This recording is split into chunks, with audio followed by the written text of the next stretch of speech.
ഒരു 1.5 മാസത്തെ ട്രീറ്റ്മെന്റ് പ്ലാനാണ് ഇപ്പോൾ ഡോക്ടർമാർ ഉദ്ദേശിക്കുന്നത്. ആ 1.5 മാസം കൊണ്ട് ആന റിക്കവർ ചെയ്ത് വരും എന്നതാണ് പ്രതീക്ഷ. കാരണം ആദ്യത്തെ തന്നെ പോസിറ്റീവ് സൈൻ ആയിരുന്നു. കാരണം ആന ഒന്ന് വീണുപോയെങ്കിലും മറ്റു കാര്യങ്ങളൊക്കെ നൽകി ഇവിടെ എത്തിക്കാൻ കഴിഞ്ഞു എന്നത് തന്നെ ഒരു പോസിറ്റീവ് സൈനായി വനംവകുപ്പ് കാണുകയാണ്. ഇനി അങ്ങോട്ടുള്ള ചികിത്സയാണ്. ആന്റിബയോട്ടിക്കും അതുമായി ബന്ധപ്പെട്ട എല്ലാ മരുന്നുകളും ഒക്കെ നൽകി ഡോക്ടർമാരുടെ കൃത്യമായിട്ടുള്ള നിരീക്ഷണത്തോടുകൂടി കാര്യങ്ങൾ നടക്കും.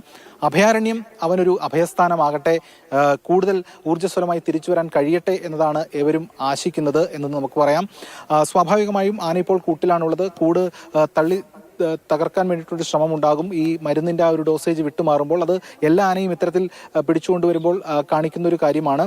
അതൊക്കെ തന്നെ മനസ്സിലാക്കുന്നുണ്ട്. മാത്രമല്ല ആനയെ ഇവിടെ എത്തിച്ചപ്പോൾ ഏകദേശം ഒരു 10:45 കൂടിയാണ് അഭയാരണ്യത്തിലേക്ക് വിദഗ്ധ ചികിത്സയ്ക്കായി ഈ കാട്ടാനയെ കൊണ്ടുവരുന്നത്. അപ്പോൾ നിരവധി പേർ പുറത്തുണ്ടായിരുന്നു ഈ ആനയെ കാണുന്നതിനൊക്കെ തന്നെ. അതിനുശേഷം നമ്മൾ ഈ കാണുന്ന വഴിയിലൂടെ നേരെ അകത്തേക്ക് കൊണ്ടുപോയി അവിടെ കൂട് സജ്ജീകരിച്ചിരുന്നു. ആ കൂട്ടിലേക്ക് കയറ്റുമ്പോഴും സാധാരണഗതിയിൽ പ്രശ്നങ്ങൾ ഉണ്ടാകുന്നതാണ്. പക്ഷേ അത്തരം ഒരു പ്രശ്നങ്ങളും ഉണ്ടാകാത്ത രീതിയിൽ ലോറിയിൽ നിന്ന് ആന കൂട്ടിലേക്ക് കയറി. DFO തന്നെ പറഞ്ഞത് ആനയും നമ്മളുമായി സഹകരിച്ചു എന്നതാണ്. എന്തായാലും കൂടുതൽ മെച്ചപ്പെട്ട രീതിയിൽ സഹകരിച്ചു എന്ന് വേണം പറയാൻ. അത്തരത്തിൽ ശാന്തനായി നിൽക്കുകയായിരുന്നു വാഹനത്തിൽ കൊണ്ടുപോകുമ്പോഴും മറ്റും. ഇനി 1.5 മാസം ചികിത്സയുടെ കാലമാണ്.